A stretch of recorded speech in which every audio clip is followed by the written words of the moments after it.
Welcome to another quick review from Ultimate DIYer. Today we are going to take a look at the Battery Daddy.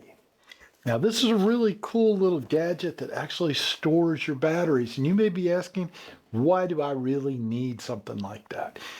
Well, if you're like the way I used to be, I would have a container like this with a sealed top. It's plastic, and I would just dump all of my batteries in. When you do that, it creates a couple of problems. One, the alkaline type batteries tend to actually start bleeding. When I say bleeding, you'll see all that crusty stuff that comes out from them, and the internal stuff works its way out. And generally, that's why they tell you not to leave the batteries inside of whatever piece of equipment or gadget that you're using to power with the batteries, because it can damage that. Like if it is some type of a portable radio or just anything electronic, you always want to pull those batteries out. Don't leave them in there long term. But there is another reason. It is highly unlikely, or not as likely, I should say, with the type of batteries like this where you have the terminals on both sides. But when you throw them in a big pile, you run a risk of it actually shorting out, creating heat, and that heat could possibly create a fire. So you need to watch for things like that. If you were using the little 9-volt batteries, the terminals are very close together. It has been documented that fires have started by things as simple as a penny getting up against those two terminals, shorting it out, getting hot, and then creating a fire next to it. So you want to be really careful with those. That's just a couple of the reasons that you would probably want to have something like this to be able to store your batteries in. But there are other reasons as well. Some of the reasons I like these things is because I know exactly what I have. And this is going to be a two-sided unit. This is it here out of the box. But you'll have batteries on both sides, so I can see exactly what I've got. This unit even comes with a tester, and we're going to check it out and see how it works. But that tester allows you to check your batteries and see if they're good. And if they're no good, you can get rid of them instead of just keeping them all the time and guessing and pulling it out. And I'm sure you've done it. I do it. Everyone does it. We'll pull out some batteries out of a container like this, and we'll try it. And hopefully we've got some good batteries. Hopefully somebody didn't throw some old ones in here, and we just don't know if they're good or bad. That way you can test, though, with the tester, and you're going to know if it's good or bad. So let's take a look at this unit. It's a fairly heavy plastic. It's not lightweight like you'd expect. And one of the things I like is it bends inward, meaning that it's flexible. So if it gets up against something, gets kind of thrown over into a corner, it's not going to break really easily. So it's pretty good in that respect. The hinges, you've got double hinges down here, one for each side, and there's 3 on the bottom for each side.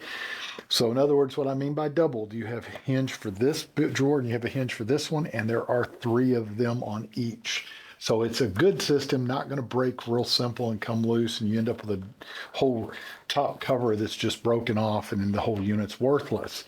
They also have some really good latches here, and I like the latches. They are plastic, but I like the fact that they're curved, because I can reach in simply and pop them up just like that. And the curve allows me to lock them back into place with my thumb. They fit the thumb print of your thumb, so you can push them in just like that, and you'll hear it snap.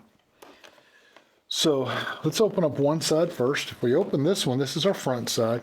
You've got areas for D's, C's, tons of AA's, AAA's, and you've got your 9-volt battery set up. And you also have your tester, which we're going to try out, like I said, just a second. You also have some extra spots, even in the handle. They use this thing to the max. You put every bit of space to use in this. So we'll clamp that one back. Now let's open up the other. The back side is a little different. The front side is deep because they've got those C's and D's up in here that have to go in deep. So they make this one a very thin spot, but this is set up for all of your AA's, and there's a ton of them that'll fit in this thing. 1, 2, 3, 4, 5, 6, 7, 8, 9. 1, 2. So actually it's 1, 2, 3, 4, 5, 6 times 9, because you got 2 spots up here to make up for the missing ones around the handle. And then you've even got a couple of spots at the top on this side as well.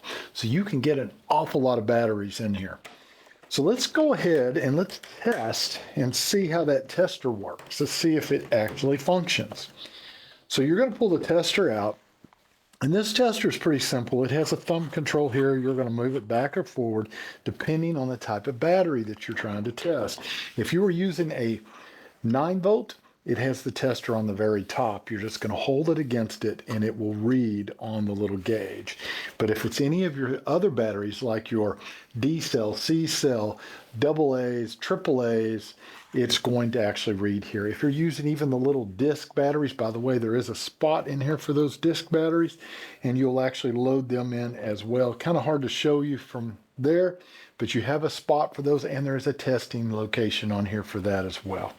So let's open this up, get out a battery. What I'm going to do is I'm going to pick one of the ones that's a little bit, it's got the white crud on it where it tried to leak. And that happens a lot of times, by the way, when you put them all together in here, they tend to leak more.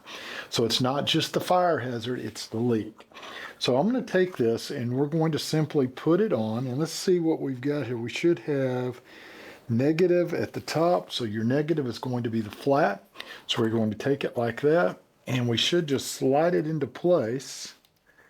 And now it reads. And it's actually showing, I don't know if you can actually see that, but it is showing that that is 100% good. So even though it looks like it's got that crud on it, it's a good battery. Let's see if we can pick one that's really bad looking. This one is even blackened on the end. It's got crud all over the bottom.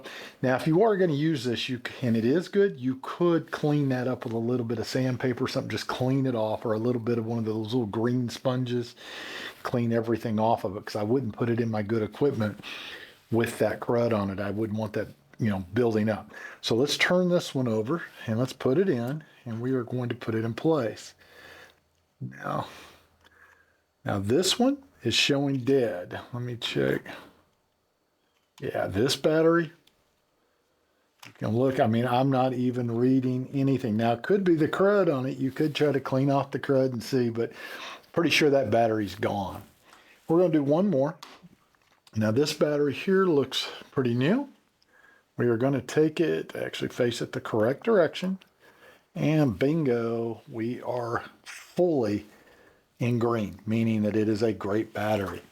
So that in itself is good. And by the way, these just slide in just like so, and you're going to fill this thing up. It holds them really nice. And then I'm going to put this back in. And let me see if I can show you basically where that goes there.